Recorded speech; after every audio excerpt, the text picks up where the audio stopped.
That day, I found a pack of cigarettes under my car, and Detective Me discovered my wife's infidelity. These two scumbags, I want them to suffer. That day, I invited them out, and when I saw them, I smiled happily. While washing my car, the owner handed me a pack of cigarettes. I told him I had quit smoking, but he said, "I found this under your seat." I was stunned. I had never lent my car to anyone. Oh wait, a few days ago, I was on a business trip, and my wife, Sarah, drove it. This cigarette is a $5 pack of Marlboro Reds. None of my friends smoke this brand, so it couldn't be from anyone I know. I pulled out a cigarette and smelled it. It was still fresh, not damp, probably less than a week old. Calculating the time, it must have been during the days I was away. Holding the cigarette, my heart sank. Could it be that a man drove my car while I was away? But I quickly scolded myself for overreacting. So, what if someone else drove the car? My wife isn't a great driver. She probably asked a colleague to help her park. After dinner, I asked Sarah, "Did you ask a man to drive the car while I was away?" Sarah, who was changing clothes with her back to me, suddenly turned around and stared at me. I smiled and threw the pack of cigarettes on the table. The car wash owner found this. "Which colleague was it?" "Oh, it was our manager, Steven. You've met him." I couldn't park the car properly, so I asked him to help. "I'll return it to him tomorrow." Sarah quickly stuffed the cigarettes into her bag and went downstairs for a run. I watched her from the balcony, deep in thought.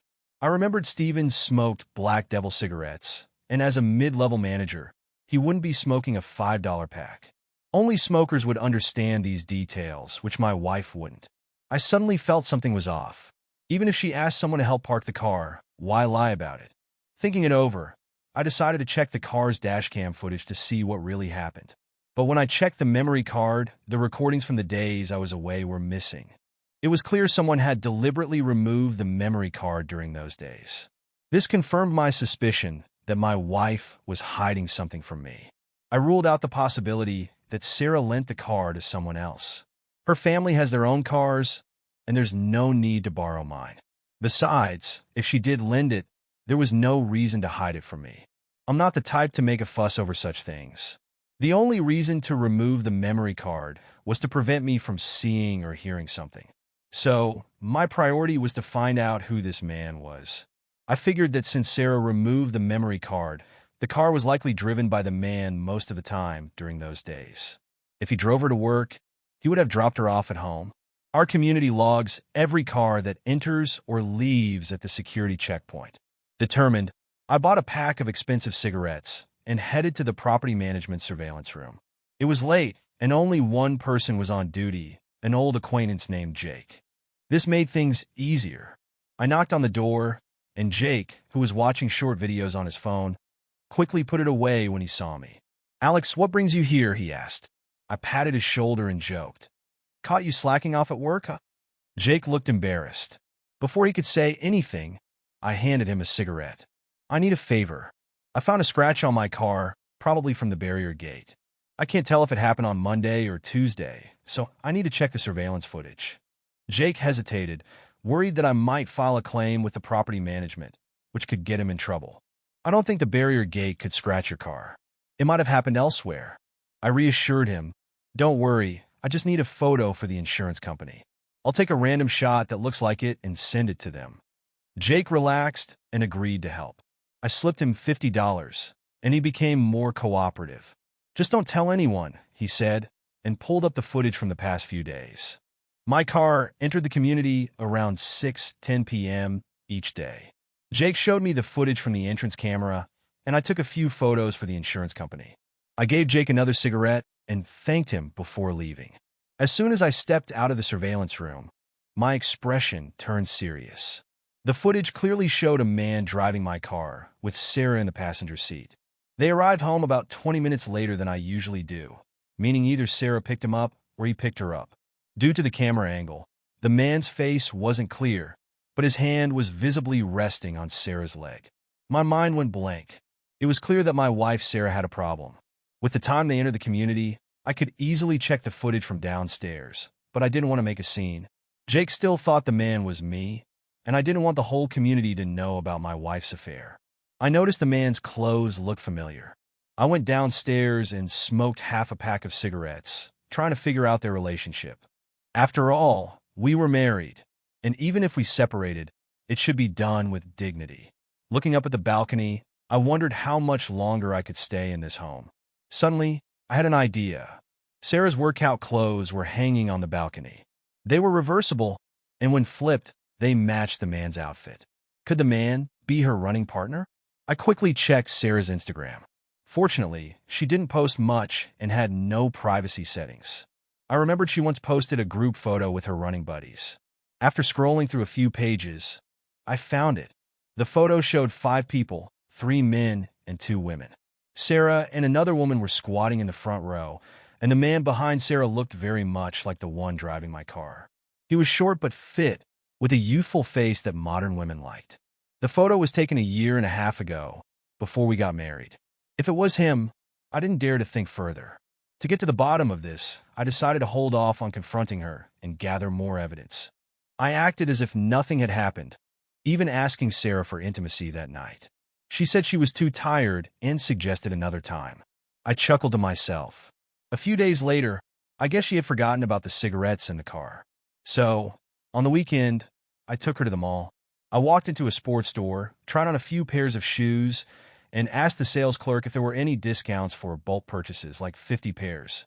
The clerk eagerly consulted the manager and offered me several discount options, leaving me her contact information.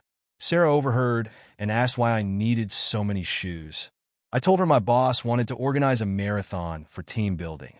She seemed interested, so I asked if she knew any regular runners who could be our coach.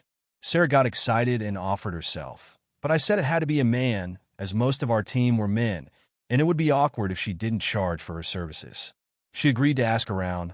The next day after her run, she asked if I still needed a coach. I said yes, but I wanted to talk to him first to discuss the details and negotiate a better pay. She agreed and arranged for me to meet him the next day. I knew she had taken the bait. If I hadn't said that, she might have been suspicious and not introduced me to her running buddy. Following her wouldn't have yielded much information and could have backfired. Sarah's family wasn't well off, so she had a tendency to take advantage of opportunities. I mentioned the high pay to entice her. The next day, she took me to their usual running spot, where a man was already waiting. I immediately recognized him as the one from her Instagram and the one driving my car. We exchanged pleasantries and added each other on WeChat. He introduced himself as Ryan, a PE teacher at a local elementary school.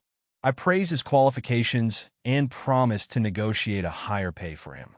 Sarah looked proud, which made me sick. Ryan seemed pleased and offered me a cigarette, the same brand as the one found in my car. I estimated the distance from his school to Sarah's workplace, about 20 minutes, matching the timeline. I ran with him for a while, observing their interactions. Ryan showed off in front of me, sprinting and stretching, while Sarah kept her distance, following me silently. They acted well, but their lack of social experience was evident. Introducing someone to a business opportunity while pretending not to know each other was too obvious. During breaks, I noticed Ryan's gaze lingering on Sarah, a look every man understands. It was a mix of contempt and amusement, as if he had already won but was still playing along. I didn't see Sarah's reaction, but I was already furious. I pretended to be tired and left early. I was determined to make Ryan pay. As for Sarah, I still had a glimmer of hope that she might have some decency left. If she did, I didn't want to make her suffer too much. So, it wasn't time to confront them yet. After leaving, I went to see a friend, a wealthy guy who spent his days tinkering with new gadgets. He had a good reputation and connections. I gave him Ryan's information and asked him to investigate. He joked about my sudden interest in men, but I told him the whole story. He was outraged and offered to bring some guys to teach Ryan a lesson. I told him to hold off until we had more information. He agreed and promised to find out everything about Ryan. Before I left, he handed me a USB drive, a device his friend had developed to hack and copy phone data.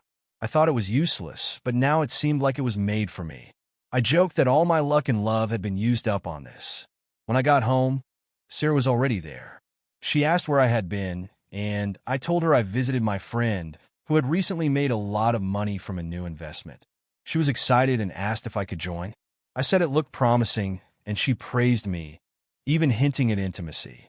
I felt disgusted and made an excuse to work on my friend's project, then went to the study. I installed the software my friend gave me and connected Sarah's phone to the computer while she was in the shower. In less than 10 minutes, all her phone data was copied to my computer. I returned her phone and went back to the study, taking a deep breath. Although I was mentally prepared, seeing the evidence of her betrayal was still painful. I searched her WeChat contacts for Ryan's name and found only a few messages, all about running, with the latest one from 2 months ago. I was confused. Were they really innocent? But I quickly realized that either she had deleted the messages or they were using another account to communicate. I remembered that Sarah had changed her phone number before we got married, and all her accounts were registered with the new number. She said she no longer used the old number, and I hadn't kept it. Frustrated, I noticed an old iPad on the desk, which Sarah had brought with her. It was outdated and only used as a clock, but it was still logged into her old Apple ID, linked to a QQ email. I checked her Instagram and found it hadn't been updated in a long time, but it was linked to her old phone number. I added the number to my contacts, and a profile picture appeared, showing 2 hands holding each other. Ryan's WeChat name was Mr. R, and this account was Miss S. No wonder Sarah looked uneasy when I added Ryan. His profile picture showed him holding hands with my wife. The first post on this account was a photo of 2 feet sticking out from under a blanket, taken during my business trip with the caption, "It's only warm with you." The background was unmistakably our guest bedroom. I felt like throwing up. They had been having an affair in my own home. The other posts were all about their relationship, and it was clear they had been intimate multiple times. Strangely, I felt a sense of calm. I had prepared for the worst, and now I had the evidence. I lit a cigarette to calm myself. Sarah came in and asked, "Didn't you quit smoking?" I replied, "My friend's project is really profitable, but the investment is huge. I need to clear my head." She was both happy and concerned, telling me to take care of myself. I told her to go to bed, and I stayed in the study, thinking about my next move. I decided to play along and make them pay. The next afternoon, I visited my friend again. He had found out that Ryan and Sarah had been together for at least 5 years. Ryan was Sarah's high school classmate, and they had been on and off since college. They even lived together for a while and talked about marriage, but their families disapproved. Ryan's mother thought Sarah was too spoiled, and Sarah's family thought Ryan couldn't support her. Ryan had an affair with a gym client, and Sarah, in a fit of anger, agreed to an arranged marriage with me. Shortly after we got married, Sarah got drunk at a company event and called Ryan, rekindling their relationship. They have been sneaking around ever since. My friend also told me that Ryan had once bragged about Sarah having an abortion for him. I was no longer surprised, just worried that my friend's investigation might alert them. He assured me that he had used a cover story about a friend being interested in Ryan. Ryan's classmates described him as someone who only cared about women and money. Just then, Ryan messaged me, asking if I was still interested in running. I knew he was fishing for information about the coaching job. I decided to set a trap for him. I asked my friend if he knew any blonde bitches. He quickly understood and found a woman named T, a 30-something blonde who was great at playing her part. She made a lot of money selling houses and insurance, but never crossed the line. I explained the situation to her and told her to maintain her persona without rushing things. Any expenses would be covered by me, and she would get a big payout at the end. She agreed, and I began setting up Ryan. I told Ryan that the running job was on hold, but a client of mine was looking for a running coach. He was excited and agreed to meet her. I arranged a time and place, emphasizing that she was a demanding businesswoman. Ryan was eager to impress and thanked me profusely. That evening, my friend played chauffeur, driving T to the meeting spot in his BMW 740. Ryan was already there, and I stayed out of sight to avoid making him nervous. My friend later told me that T, dressed in tight workout clothes, immediately caught everyone's attention.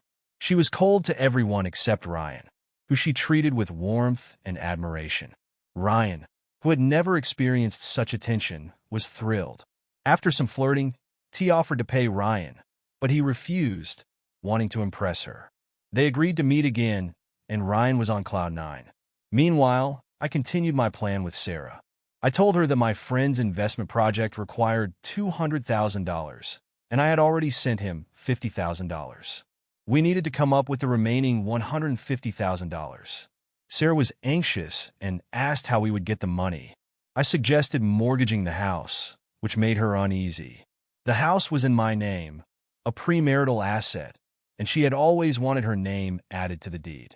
I reassured her that we could use the house as collateral and sign the investment contract in her name, so the money and profits would be under her control. She agreed, and I knew she had taken the bait. Sarah borrowed $30,000 from her parents, money they had saved for her. I pretended to be reluctant, but she insisted. We had dinner with her parents, and I showed them some investment materials to convince them. Her father was skeptical, but her mother supported the idea. I casually mentioned Ryan during dinner, and Sarah's parents' expressions changed. Sarah seemed embarrassed and denied any recent contact with Ryan. After dinner, I overheard Sarah's parents scolding her about Ryan. They knew about her affair and were worried about the investment. I couldn't help but laugh at their hypocrisy. They were more concerned about the money than their daughter's infidelity. I continued my plan, knowing that T was reeling Ryan in. T showed Ryan her lucrative real estate deals, making him eager to join. She took him to a sales office, where she bought 2 properties, putting one in Ryan's name. Ryan was thrilled, thinking T trusted him. When T quickly sold one property for a profit, Ryan was desperate to do the same. T told him to prepare the money, and he borrowed $30,000 from Sarah, promising to repay her soon.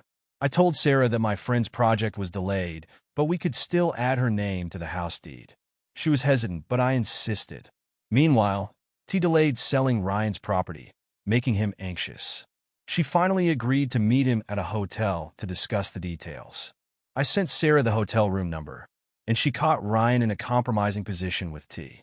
Ryan, frustrated and humiliated, confessed everything to Sarah, who was devastated.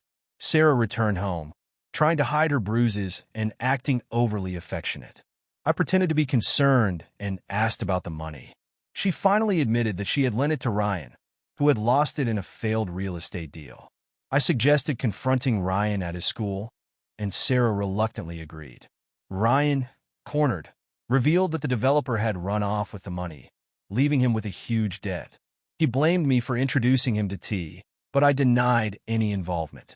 Ryan, in a fit of rage, confessed to his affair with Sarah, claiming he had slept with her in every corner of our house. Sarah was horrified, and I walked away, leaving them to fight. I spent the night at my friend's place, ignoring the barrage of messages and calls from Sarah and her parents. The next day, Sarah's father called, begging me to forgive her. I refused, knowing they were only concerned about the money. Sarah finally asked for a divorce, demanding half of the house and the $30,000. I refused and took the matter to court, presenting evidence of her affair. The court awarded me the house and car, leaving Sarah with nothing. Her family cursed me, but I didn't care. I had won. After the court ruling, I met with my friend and T to celebrate. T had done an excellent job, and I thanked her. She wasn't worried about Ryan's retaliation, knowing he was too cowardly to act. I didn't know if Sarah and Ryan would get back together, but I didn't care. I had moved on. I lit a cigarette, a final tribute to the Marlboro Reds that had started it all.